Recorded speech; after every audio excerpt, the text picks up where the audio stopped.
how do you discuss something like the Cybertruck objectively? How do you describe whether or not you like something? That's where things get really, really funny. And I find myself far too often telling someone about a product design in numbers.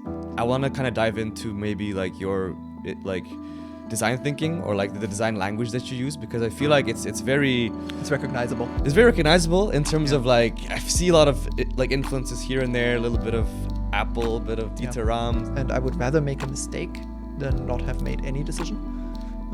Because as long as I make decisions and as long as I stand for something, that something can be criticized and that something can be discussed.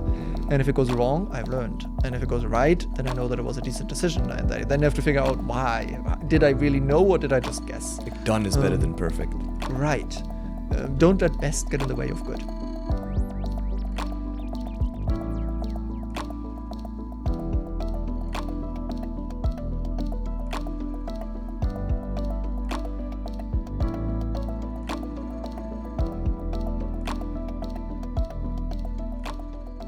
Yeah, okay. Hello. It's been a while. Yeah. So, welcome back, guys. It's been a while since we had a sit down with Moritz here and myself as well.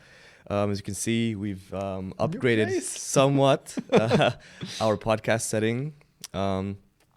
Yeah, same office, different space, but hopefully we get to use this one a bit more frequently for chats like this and chats with other people around the company, but also, potentially some external guests as well. That'd be cool.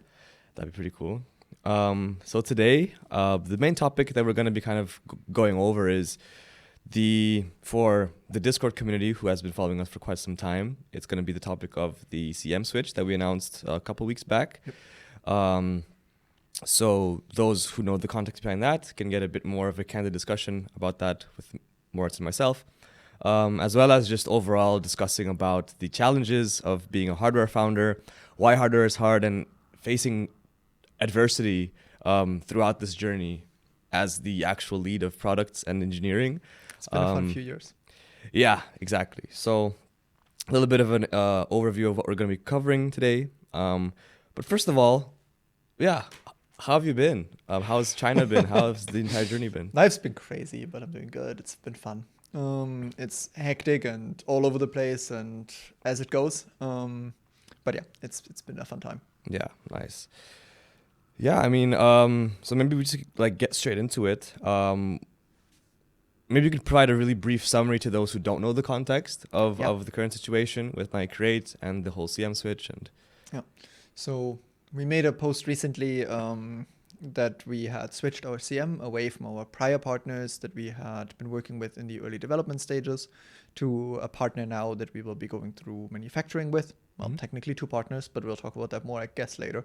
And the notable one here is that we made that announcement only fairly recently after a lot of the process there had already been wrapped up, because you can imagine that a process like this is not fun for anyone involved.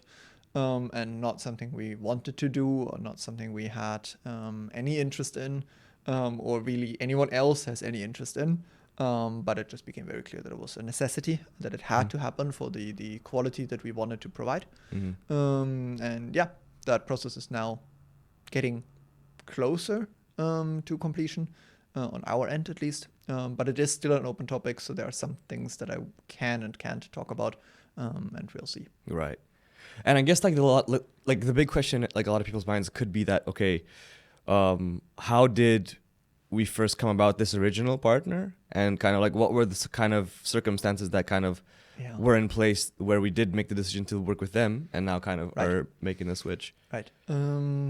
So a lot of these things, especially in very small companies, go via.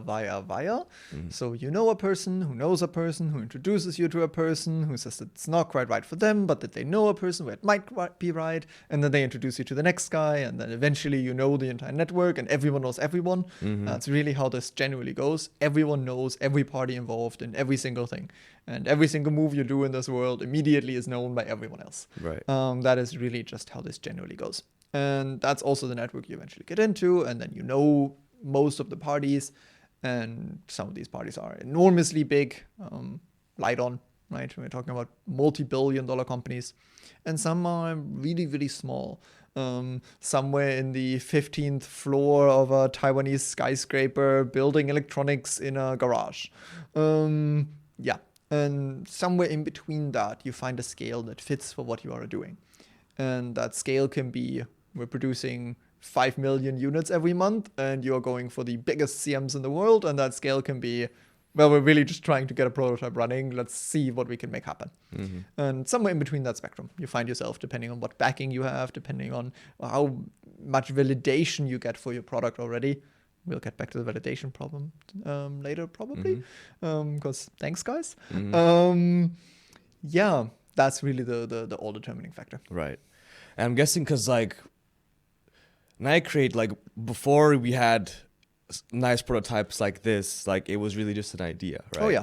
And so, obviously, going from an idea to then Kickstarter, in between that, we needed to have some physical product to like already use as like a validator. So kind of, yeah, like take us through kind of like that process of like kind of like getting it from like an idea, like from your CAD software into actual physical reality. Right. Like, so generally you run two different tracks at that stage in the product. You have an idea, you know what it should do, how it should work, what it should be trying, and so on. And as most people in this world, like in that keyboard world, of course, you start hand soldering them and you make a few prototypes and you try out how can we make this work and so on. And you really only get so far with that before you run into barriers where you're like, okay, now I need really complicated soldering methods or SMT machines, or I need a ton of firmware that I can't just quickly write up, and things start getting a lot more complicated eventually. So you generally run two tracks. You run one where you try out as many features as you can get running on a prototype, and you try a second track on how should the final thing look and feel. And then you make those two prototypes as far as you can get them without a third party, and then you start bringing that to a third party. But the really difficult game here is between not being so early that absolutely no one will ever take it serious, but also not being so late that a CM will look at it and be like, yeah, no, this can't be done, this can't be done, this can't be done, this can't be done, and you basically redo all of it. So that's really the game of how confident are you that what you are bringing to someone is not just doable once or twice or thrice, but can actually be produced thousands of times. So that scalability topic is really important. And also isn't insanely unaffordable to do, right? Especially when we look at tooling components. Tooling is expensive. Yeah. And getting tooling right and making sure that the tools that you are producing make sense for the products you are producing is a step where you have to consider, okay, is this worthwhile doing? Because if you don't do it, then you end up with like either machined components, which are extremely expensive per piece, or you have to 3D print stuff, which is just not a good quality feel. Or you have to work with like purely sheet material and laser cut things, etc., etc. So there are ways to avoid tooling in some components, but not in many of them, especially components that you feel and components that you are directly interacting with. And yeah, we're talking about precision calculations, what clearances, what tolerances you need for which parts, all these kinds of things. So it's essentially kind of like going away from kind of like this enthusiast way of like creating keyboards, kind of like doing everything DIY, because that's, I'm guessing, how a lot of people start as well. Yeah. And then going from this kind of like, I'm going to build a product or like a gadget for myself, to thinking about, okay, how can we then take this idea and scale it and make it kind of like replicable so that we can create 1,000, 10,000, 100,000 units. That'd be awesome. Effectively. And I guess that like that's kind of where this third party manufacturer needs to step in and say, okay, how can we now take this kind of concept and design manufacturing kind of techniques to then make it scalable? Yeah. So especially that process where you say, we're not making 100, we're making a few thousand. That's where you are not going to solder this by hand, where you're not going to put this into prototyping materials. And also the moment where you say, we want to use injection molded parts, we want to use more high quality materials, we want to use large industrial CNC machines. That's the process where you just have to talk about completely different scalability factors. Right. And yeah, that's where machining and molding and other expertise besides the engineering work becomes absolutely essential. Yeah. And so to like kind of take a step back a little bit here, we hear this a lot in the hardware world, that hardware is hard. And we kind of have touched on some of the reasons why it couldn't be hard in terms of just like even just manufacturing itself. But maybe you can break down a little bit as a founder, like what exactly is hard about hardware? Yeah, so there are a few very obvious things. And then there are a few things that you find out more and more and more as you go along that route, or if you are in that field. I mean, the obvious ones are you have to produce something, there's risks, you can't patch a shipped product. And like in a software piece, you can always just say, oh, yeah, right, you found a bug, we'll fix it, right? If you shipped a few thousand pieces, you have a completely different problem on your hands. Market fit is extremely difficult to evaluate, especially before you ship something. How do you make sure that there is a market for the thing you're producing? You're investing large sums of money without having a good ability to test it in the market. So there's a lot of these kinds of risks. But then, of course, there's also certification costs, and there's a lot of like logistics work that goes into it. The setup of warehousing, shipping, packaging, all these kinds of things need to be thought through, planned, structured, partners onboarded. All of these things create additional complications and additional things that can go wrong. And in the end, any party that is in that world will look at all of these things that could go wrong, assign a probability to them going wrong, and then multiply those probabilities. And then you end up on a total chance that this goes wrong. And the higher that chance that this goes wrong is, the more the multiplier has to be on what the return on it has to be. So you then take those returns and then you look at the amount of cash that is needed to make something like this happen. And then you multiply that risk with that amount of cash, you add the amount of return that the person actually wants, and then you have the kind of like sensible amounts of what this would actually cost to get done. And the problem in hardware is that it has both a high failure rate as well as a high monetary cost. The largest part of that monetary cost has to do with the lead time cycles of hardware. Right. If you order a product online and you want that product to be shipped to you within a few days, then that means that product is already in a delivery station. That means whoever produced that product already paid for it to their partners. All of the materials have been purchased, all of the things have been built, everything has been assembled. And that entire assembly and building process, depending on the type of product you're doing, has cycles of up to 6 months. If we're talking about things like procuring chips, right? If you're buying chips, those have a long lead time. We're talking like 12 to 16 weeks. Then you have to actually put those into storage, bring them together with everything, assemble everything, ship that to your locations, and so on. So you have very, very long upfront times with large cash investments. So we're not talking about a single one of these boards. We all know they are expensive. They're expensive for us as well. But the problem is that for most regular sales, you would purchase them and then they get shipped to you and the company has to put that money 6 months in advance on the table. So their Kickstarter and other crowdfunding platforms pre-orders and the general willingness of the keyboard enthusiast community to put money up front for a project that will happen in the future is an insane relief because it circumvents that dramatic problem of hardware of needing this much cash up front. Right. And yeah, that's really, I think, the core challenges that you're working with. And then, of course, in production, everything that can go wrong will go wrong. Murphy's Law is in full swing here. The more complex the thing that you are doing, the more things will go wrong.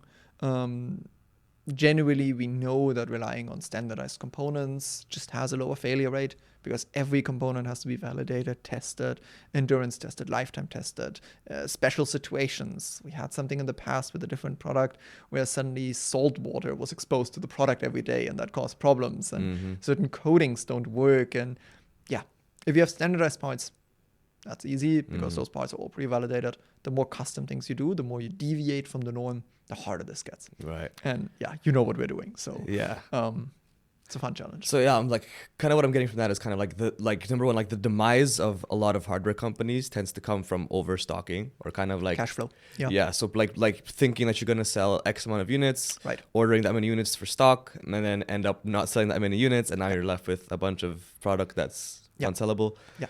Forecasting is insanely hard and it's risk prone. Ask anyone what the world looks like in 6 months and now figure out how many people are going to buy your keyboard in 6 months. Yeah. If you guess wrong and you have too little, you're going to stock out. That's going to cause logistics nightmares throughout your company. And you also just lose out on a lot of revenue. And it's going to sink your marketing costs and all of your third-party platforms and you make huge losses. So you can't be too low in your stock. but you also absolutely can't be too high. Yeah. If you're too high, you suddenly have huge amounts of upfront costs that you made that you had to back with something, and that something is usually sales that you're expecting. And if those now don't materialize, you also have a problem. So, what are the positives? like It's why fun. hardware? You know, It's fun. Like really, hardware is an enthusiast thing. The markets in the Western world have moved so far away from hardware that you only do this if you like it. You would be insane otherwise. There are, of course, some reasons on scalability here, right? Like we know that software is very easily replicatable. We see a lot of. We always talk about copycats in hardware. Oh, this product looks like a Chinese knockoff. You know, that kind of thing. But this problem is so much worse in software. Yeah, there are a lot of like lock-in effects in software that are nice or are from a business perspective nice, not so nice for people. But in hardware, you generally have this a bit less. But the scalability is there. It is possible for hardware companies to scale very rapidly to very large sizes, which in a software ecosystem is a challenge, let's say. Right. It is possible. We've seen it plenty, Uber, Airbnb, and not to name 100 others. It's possible. It's just also causing other problems on that end. Yeah, it's interesting. I feel like because the costs of replicability for software is zero effectively. Like you build the software once and you can kind of duplicate it infinitely, which is the lever. But then you also run the risk of people just kind of saying, hey, that's a cool software, I'm going to code it myself. And you have effectively the same software that does the same thing that is just like rebranded, right? Yeah. Versus with hardware, it's kind of like, oh, that's a cool keyboard. If I now want to make a copy of this, I have to put in fraction of the development time, resources, all the things that you kind of mentioned earlier to actually produce this physical thing. So it's a lot harder to copy, but at the same time makes it a lot more costly to make at scale, I'm guessing. Right. So the more complex your product, the harder it is to copy in hardware. Yeah. We see Chinese knockoffs of cheap products because, well, they're easy to copy. The harder the thing that you're trying to replicate is, especially on firmware where you have to redevelop a ton of stuff, the harder it is for anyone to try to replicate it and try to just eliminate your R&D and your development and just copy what you already did. Because we talked about it before, right? If one person pays for all of the validation, then for the next person it's easier because now it's validated already. Right. But the upfront cost is still so high that it makes these knockoff products much harder. And the walled garden here is the community itself. Right. That some third party making a product that exactly copies another one, especially in an enthusiast market, luckily, and really that is the protection mechanism, is just not well received. And that is really the fortune and the reason why these industries can keep developing, because there is a protection mechanism from the customer side itself. And I think an interesting software example here to bring in, it sometimes happens that if a company doesn't dramatically shield its software with some networking effect or some first server effect, that for some reason, someone in their basement decides to write a piece of code that happens to be better than the current existing status quo, and an entire company dies. OBS is an interesting one here, where exactly this happened, basically. Someone made a piece of software, it was better than the stuff out there, and everyone who was working on professional solutions just suddenly the entire business model disappeared. Because open source and it's free. Yeah, And, exactly. It was suddenly there was a free alternative. So now your paid service that you've built a company around competes with something that is completely free. Right. So we're talking about cheap knockoffs, but imagine someone were to sell the same product you have made for free and better. Yeah. Oops. Yeah.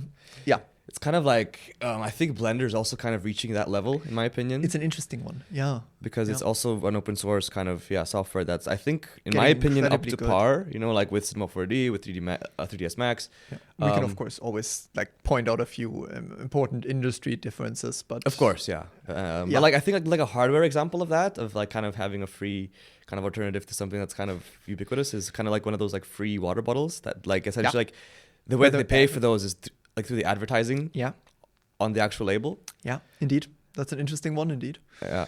There were some concerns when the Steam Deck was launched that over time, because of coupled software, some companies would be able to make cheaper and cheaper hardware to the point of giving it free, We see the same thing with consoles, where consoles are sold at a very low price because of the games that can be sold with it and afterwards, which of course also creates an interesting market distortion on topics that have software and hardware bundled. Right. Because you are using that positive cash flow from the software to make the hardware cheaper and cheaper, which is a very interesting business model.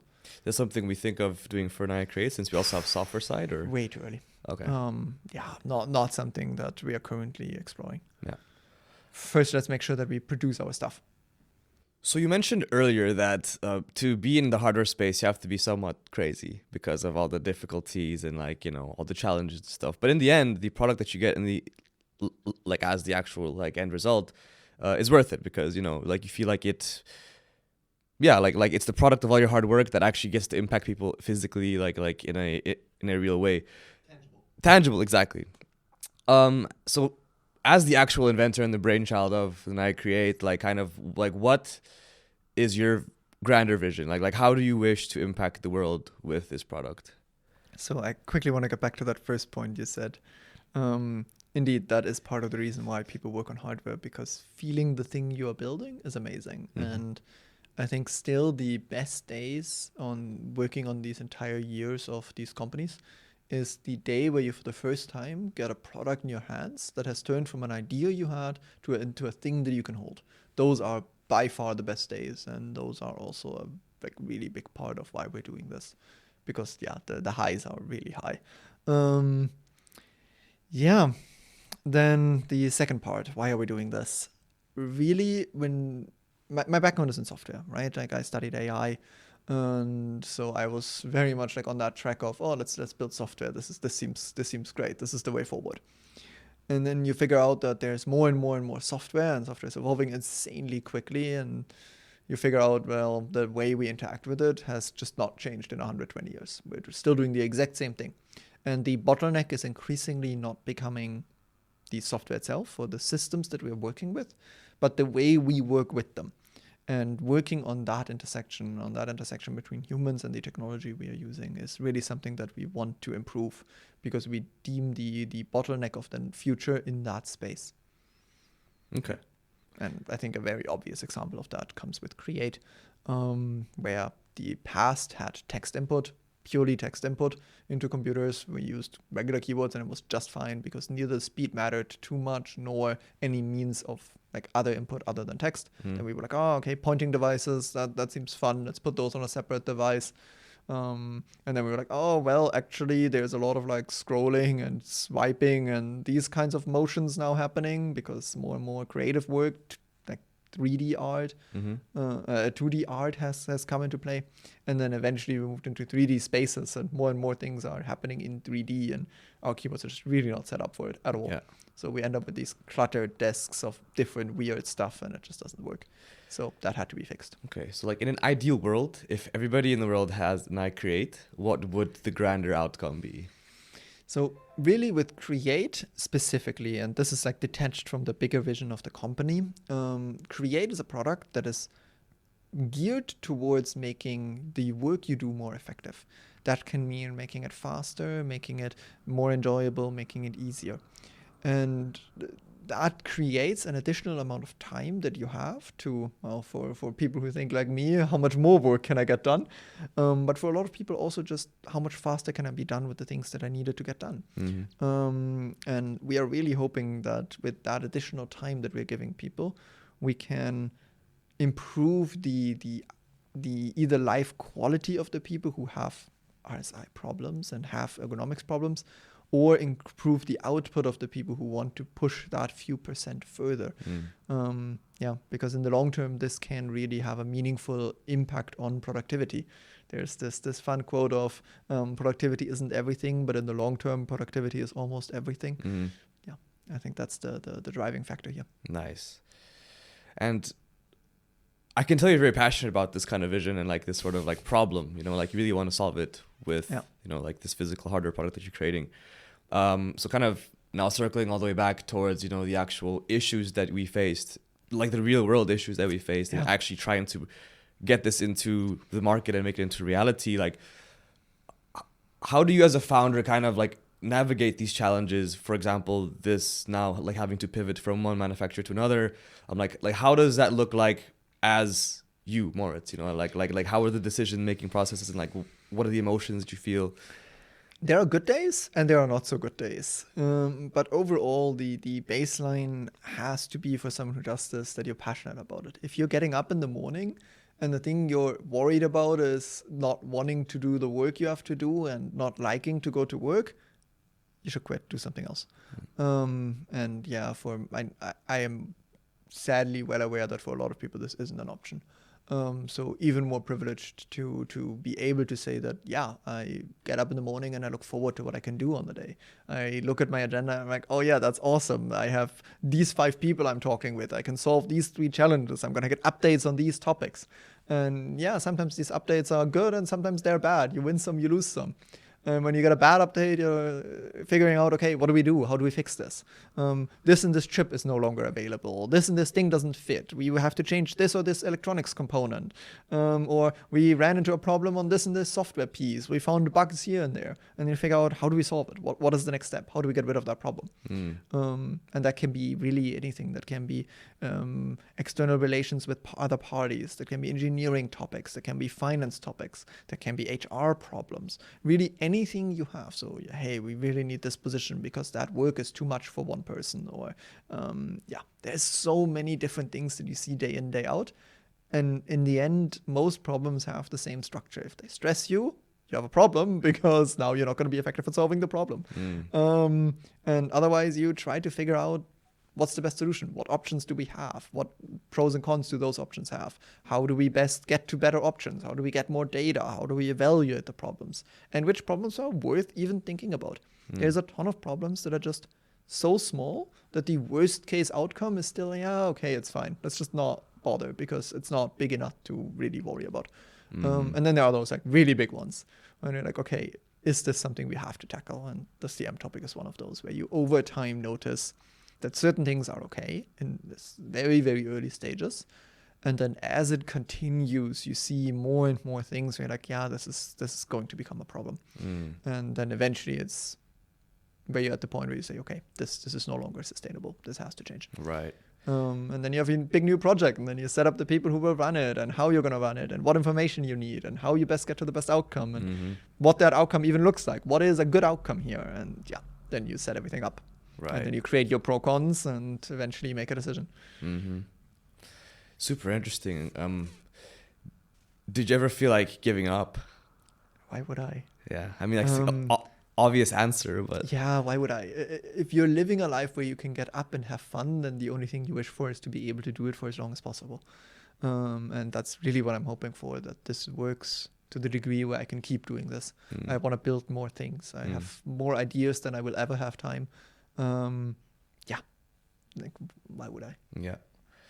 I mean, yeah, like I'm guessing it's also, how much have you learned being a CEO in terms of like, decision making? Because I feel like it's super difficult given the recent situation as well, kind of like to say, okay, we were supposed to start shipping then, and now we have to make this decision that will like delay everything by like half a year almost. And it's like, how are we going to now, mention this to our 5,000, 6,000 backers or like people who are waiting for the product and like the community, and like all of this sort of like hinges on this one decision, right? The learning thing. I think the biggest learning is to acknowledge that you know nothing, and that everything you will encounter will have problems that you just don't know yet, and that there's always something new to learn, and that you will always find someone who knows better. And the important thing is to find that person and to learn from them and figure out how to do it better, so that the next time you do it, you don't do the same mistake again. And every day you get up and you've learned something new. And especially if you come from, for example, an engineering field, and your job now becomes business management and finance and HR and corporate management and logistics and operations and supply chain management and everything, you just have to understand that you just won't know it. You have no way of knowing it. And at the same time, even in the fields that I thought I was decent at, you consistently find out that there's so many things that you didn't know and so many things that others just know better. And yeah, for example, that difference between the engineering world and the production world is one of those things where you just learn that there's more, there's way more than you can imagine. Um, and yeah, I think the learning here really is to stay open to those things and figure out that you have to make a decision, because no decision is a decision. Not deciding which path you want to go means that you're choosing to go no path at all. And I would rather make a mistake than not have made any decision. Because as long as I make decisions and as long as I stand for something, that something can be criticized and that something can be discussed. And if it goes wrong, I've learned. And if it goes right, then I know that it was a decent decision. And I then have to figure out why. Did I really know or did I just guess? Like done is better than perfect. Right. Don't let best get in the way of good. You have to keep making decisions to learn. And that puts you in a spot where people will tell you that certain decisions were stupid or wrong or caused problems. But the only reasonable answer to that is, yeah, I assumed some of them would. Because they can't all be perfect. Right. But they still have to be made. Very interesting. So delegation is a big one. Building a strong team around you is definitely very, very important. Yeah. I heard this quote once. It's on the internet. I forget who said it, but it's something along the lines of like, you fall to the level of your systems. So if you have really strong systems in place, then that'll be like your safety net, essentially. Yeah. Processes and people. Yeah. Everything that a company has, processes and people. Exactly. So like, do you have any systems kind of like set up in your personal life, for example, to kind of take on this extreme workload and like, or are you kind of very much okay, nimble? So about myself. I have never in my life been the most organized, structured person on this planet. And that is very, very apparent. And it is incredible to see that the system that is around me catches that. So it's exactly as you mentioned. It's not about us. It's not about us at all. There are systems around us that create an environment that makes certain things possible. And that means that for some people, that reality looks like I get up in the morning and everything is set up in a way that the only thing I have to think about is what are the decisions of the day. That's like 8 in the morning, you start going through the agenda as you check, okay, what is happening today? What are those processes? What has to happen? And then you end up at home 16 hours later, not knowing everything that happened throughout the day, but like the system for that to happen has to be there first. So building that environment where these things become possible, where you can reasonably work 16, 17, 18 hours a day, 7 days a week. That is the first kind of weird adjustments you make to a life. And for some people that works, and for some people it just won't. And that's okay. Yeah. But indeed, that depends much more on the people around you and the systems around you than on who you are as a person. Within the context of building a team, obviously, like we are a very young team, right? Like we're a startup of maybe around both in terms of average age as well as in the duration the company has existed for. Yes. Yeah, exactly. And personally, I feel like we've achieved quite a good amount given kind of like our experience level. I think the outside evaluation of when we show from where we have gone to where we are now would validate that. Yes. Yeah. So I'm wondering to what extent, because like we do have now a couple of industry veterans on board. Yes. So how much do you think that has helped in your development as both a founder, but also, you know, within this space, kind of, I don't know, like, do you see it more as like a mentorship or is it more of like a consultancy? Like, how do you kind of see the dynamic there? Yeah, that entire topic of bringing seniority into young companies is its own whole thing. It is really, really interesting to see how many companies struggle with that transition and how devastating that transition can be, or not making that transition. The problem that companies simply run into is that experienced personnel is never cheap. That is just the reality of it, especially if you're in a Western country, if you're trying to produce things not purely with an outsourced team. Yeah, you know what I'm referring to. If you're trying to do these things in a high-paying country, then expertise is incredibly expensive. So most startups end up with a very junior team, and that is no different for us. And I am absolutely amazed how far a junior team has come. both in individual learnings, but also in the output. But undeniably so, there are certain things where you need that outside expertise. Especially in an industry like hardware, like you mentioned, because there's Yes. so many moving parts that you Yes. kind of need experience to And also navigate. there's a lot of things that have been figured out. Right. You don't have to figure out supply chain a second time by yourself. You're running hundreds of years behind the status quo if you're just trying to wing it. There are certain things you can wing, and there are things you cannot wing, where you just have to know. And that is really where you want that outside expertise, and where you either need people who have done it before who can do it for you, or bring that expertise inside. And that comes with its own set of challenges. And as you've mentioned, in certain fields we have now done that, where we have brought in decades of expertise in individual people, and nearly 100 years now in combined expertise. It's a very interesting shift, and also it goes into that same field. You have to understand as a founder that you know nothing, and that the people around you will know things that you don't know. And the more seniority you bring in, the more this becomes true. And telling them that you know better is the worst thing you can ever do, because they will know that you don't.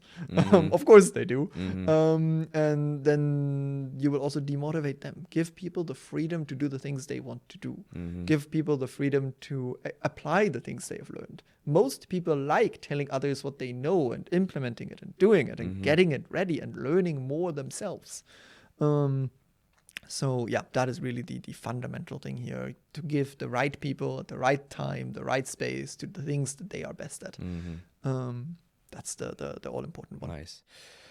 During my time in Austin, briefly, for South by Southwest, I overheard a lot of different conversations, and they all kind of pointed to a similar kind of topic around like surrounding founders, in terms of that a lot of founders tend to get so tunnel visioned on their product and their company that they kind of fail to. It's almost as if like they have to believe that it works because they've put in so much time and effort into it. Like, what would be your pushback towards people who like say that about you, or like for other founders, for example, like if you encounter this sort of like criticism, but you're a founder, so you have to kind of be a proponent for this idea. So on the one hand, it's totally understandable where this comes from, right? You have invested so much into getting it right that your entire life becomes getting it right. Right. And of course, that has to be your main goal. And if you don't believe it, then who else ever will? So it's understandable, and I would even argue right, that founders are fixated on making sure that their ideas work and that the thing they stand for comes true. And it's a valid criticism to look at a product that a founder talks about as a like, oh, but really, like, are we sure about this? That is a perfectly valid criticism, and I encourage everyone to take that step and say, hey, do I actually agree with this? Does this make sense? Because there's a valid point of saying we should never trust anyone blindly. That doesn't matter if it's a founder or someone who has other interest.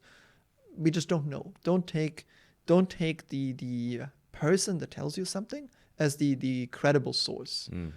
Doesn't matter what title that person holds. Just because someone is a doctor doesn't mean that their medical advice is correct.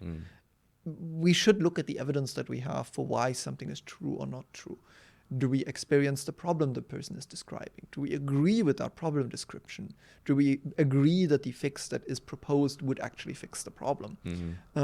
If we agree with the logic and the evidence that is there, then we can make our own opinion on whether or not the system makes sense, instead of taking someone's word for it. Anecdotal evidence is the absolutely lowest tier of evidence. And in my view, it should just be discarded in most reasonable assessments beyond, oh, is this something I should care about? Okay. Nice. Yeah, so in terms of hardware and being a founder, like this is not your first rodeo, obviously. You have the first product being the ARC phone case, which I would say is definitely very successfully validated, and I think quite successful, like in comparison. I mean, obviously, like we're still in the early stages of Naya Create, but I'd say like you have a lot of confidence already in saying like, I can design a product that is working and sells a lot. So the founder team has before designed other products and brought those to market, and has since mostly transitioned out of the operational side of that. And that is now running independent of us, and has become a separate entity entirely. yeah, but that was a good experience in the very beginning to get used to that field and to understand more on what the important factors are. Because indeed, between different hardware businesses, a lot of the challenges are similar. And that might sound absolutely insane to equate a phone case with a super complex professional keyboard. But really, the kinds of challenges that you're looking at in the product side are obviously categorically different in complexity, scale, and effort. But it's funny to see how so many of the other sides are exactly the same. Forecasting, discussing shipping times, logistics providers, honestly, investor conversations. They are looking basically identical. The questions you are asking are exactly the same between the two, and the kinds of answers you're giving are also exactly the same, because in the end, outside of the product sphere, outside of the actual customer sphere, the product is immediately forgotten. It becomes a number in a spreadsheet item, and it has a number associated, and the only question is, so how do you validate that number? And that It's question, a similar system. It's Yeah. just whatever you're putting in and getting out is different. right? You just ramped up the product complexity, and suddenly you need an engineering team. But in every other field, that engineering team again only shows up as a number of what does that cost you. Right. So like yeah. what you've done here is essentially like you've created the really simple product of the phone case, which in itself isn't the most simple, but it's simple relative to the keyboard. Reasonable enough. Yeah. And you've kind of essentially developed kind of like the processes and like the connections, the network of investors, like the expertise, the validation, all the marketing like experience. Sorry? The learnings for us. Exactly, all the learnings, and you've kind of like taken all of that and then kind of put it into the keyboard, which is now kind of the launch pad. Like that's like the phone case was kind of like the launch pad to justify the keyboard almost. As a knowledge base, we could see it that way. Yeah. Was that done intentionally or consciously, or was that was very much done intentionally? Okay. When we started the companies, we were talking a lot about what we wanted to do with our lives and what the things that were fun to us are. And obviously, we wouldn't sit there and say, "Oh, we want to build mechanical products for the rest of our lives." That was never the idea. The idea always was to be able to learn about this side of things and be able to acquire that knowledge and to build on top of that and to continuously expand into the fields that we really care about. And yeah, so it was always the idea to start with something that we believed to be realistically feasible to implement, and go from there into systems that are requiring a different degree of complexity, finances, and structure. And yeah, that's the stages we're now, years later, to all of our surprise in. Right. And like the decision to, I guess, split the two entities came from the fact that they are in some way different verticals almost. So it would be difficult to kind of package it under one brand. Yeah, it wouldn't make any sense for these to be fully linked, also from our perspective, from how we approach them and what we are working with. It would cause distraction. It causes, if you do too many things, you're losing focus. You don't want to be running 5 things at the same time. You don't want to be looking for what you're eating in the evening while you are also thinking about your homework, but also cleaning your place. It's just not a sensible structure to do 5 things at the same time, because it's not effective. Yeah. So like, since you were like the designer of both of these products, like I want to kind of dive into maybe like your like design thinking or like the design language that you use, because I feel like it's very recognizable. It's very recognizable in terms of like, I see a lot of like influences here and there, a little bit of Apple, a bit of Dieter Rams, a bit of, so I'm curious if you have any sort of like, like inspirational kind of thoughts about that, or like. Before I go into the design side of things, I think I had there's a fun anecdote of one of the funniest days during CES. We were in the United States at the Consumer Electronics Show earlier this year, for the second time already, showed our product there and so on. And there were several days in a row during that show where people were standing at our booth taking pictures of Naya Create with an iPhone that had our case on it. That's really so you get into a conversation with people like, "Oh, that's a cool phone case you're taking that you have on your phone," and they're like, "Oh yeah, right, like it's got it there and there and there and there," and it's like, okay, and you like have a little bit of a chat with them. You talk about the design, why they like a certain product, or what problems they have with it, because that's the only times you really get like truly direct feedback, because they have no idea you have anything to do with it. And then you eventually like put your phone on the table and they're like, "Wait a moment." So those were really, really fun days. But indeed, the design language is recognizable enough. It tells you. The running joke was we cut things in half. Yeah, true. But obviously that's not the telling part. It has to do with how a product feels and the shapes it uses. So those broader shapes of, are we using edgy components with sharp edges, what like as a gamery style is often described, or are we doing organic shapes? Are we relying on rounded shapes? Are we relying on what level of complexity, what level of movement, how closely are we associating to known things? And there, I think the approach of looking at things from the ground up of what their job is, what are they supposed to do, and designing around that function instead of from the other way around, what is everyone else doing, how do I make a differentiated product, really results in an interesting design that deviates from the norm so dramatically, without that ever having been the design goal. Yeah. You didn't want to make something that is different. You wanted to make something that is fulfilling the role that you envisioned for it. Right. And that just happens to be different. And honestly, 99% of the time, it's not. I've designed a ton of products, and eventually you realize, well, the design I've made is exactly the same that everyone else came up with as well, and that is why those products look that way. That's really 99% of the time. Those are not interesting, though. The interesting one comes when you're like, wait, but why not different? Those result in those kinds of pragmatic approach to design, I think. I think it does share a lot of the philosophies behind like Dieter Rams as well, in terms of like function, and then kind of the minimalism, you know, and like kind of really boiling it down to the main essence is like, what is this thing supposed to do, you know, and how are humans supposed to interact with it to perform that task in the most simple way. Yeah. Do you have any sort of conscious relationships with like Dieter Rams or like these sort of other designers? Because like you didn't study design, right? No, I didn't. So I studied AI. Yeah. So how did these like how were you like, what was your thought process when designing? Obviously like it was in this kind of more functional way, but like were there any elements that you were like, oh, like this would be kind of like nice to have, or like approaching it in a sort of more artistic way? Like did you have any like artistic processes that kind of I think went into it? The way I often describe how my brain works is in a very like, what are the arguments here? What is the pro cons? What are the numbers? What is the so I describe products. Let's talk about that describing thing. One of the most challenging things is to debate design, to discuss how a design looks in a way that has meaning and isn't just, oh, I don't like it, or oh, I do like it. I mentioned before that I completely disregard anecdotal evidence. In design, this is a huge problem. Right. Like imagine that anything you've ever heard about design, anything that's anecdotal, you toss out the window. Now you're left with a problem. How do you discuss something like the Cybertruck objectively? How do you describe whether or not you like something? That's where things get really, really funny. And I find myself far too often telling someone about a product design in numbers.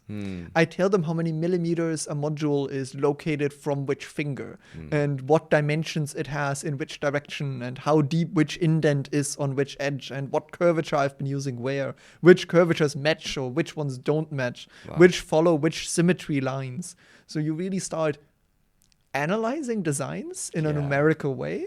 And I don't see them as there's a certain beauty in things being designed in a certain function, but also there's a lot of like rules on symmetry, a lot of rules on curvatures matching or mismatching. And all of these things are interesting because we have reasonable data for them being reliable. But there's then also a ton of things that have very little evidence beyond anecdotes, and formalizing those is the tricky part. That's so interesting how like such a logical approach to design can produce, in my opinion, really like beautiful and like design. Like I don't know, like it feels like there's so much design thinking going on, but like when you describe it to me now, it's just really just logical, just numbers, like super.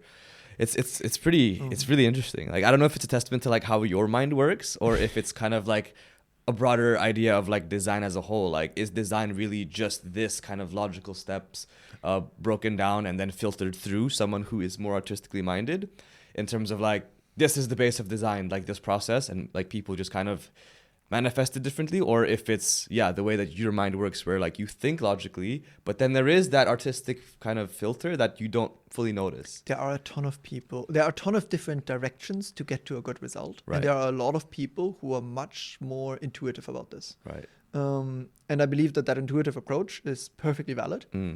I'm just not good at it. Right. That is something where people have an intuitive understanding of what rules they have to apply to get to a good design. And it's incredibly difficult to discuss those ideas. Yeah, it's kind of like, what are your axioms, right? Yeah, they just say, it looks right. Put this line here, it looks better. Yeah. A lot of people sketch ideas on paper. Yeah. That's the standard way of designing products. I've never done that. None of these products were ever sketched on paper because I can't measure things on paper to that accuracy. And I can't change dimensions on a paper. So I design things in CAD sketches. So yeah, it's just a different way of looking at these things. But that doesn't mean that one way is better or correct. It's just a different way of approaching it. Yeah, super interesting. Yeah, super insightful discussion, honestly. It was fun. It was really fun. I hope there was a lot of value from this discussion for the people watching. What are your final words maybe to someone who is currently looking to start their own hardware startup or is currently in the process of creating their own product, like some words of wisdom? Look beyond yourself in what you will need to make this happen. See if you can convince others to join you in that journey and if they're passionate about the journey. But then also do look inward and think about if this is what you want to spend your next years on. And by spend your next years on, I don't mean a 40-hour job. I mean spending your life on. If you truly are passionate about it and you believe that is the thing you want to do, then go for it. You will learn a lot. In worst case, you've learned a lot. And if it isn't, don't do something that you don't enjoy. It's not going to make you happy. Yeah. I think those really are the important ones. All right. Thanks a lot. Catch you in the next one. Thank you very much. Thanks for being here. See you soon. Cheers.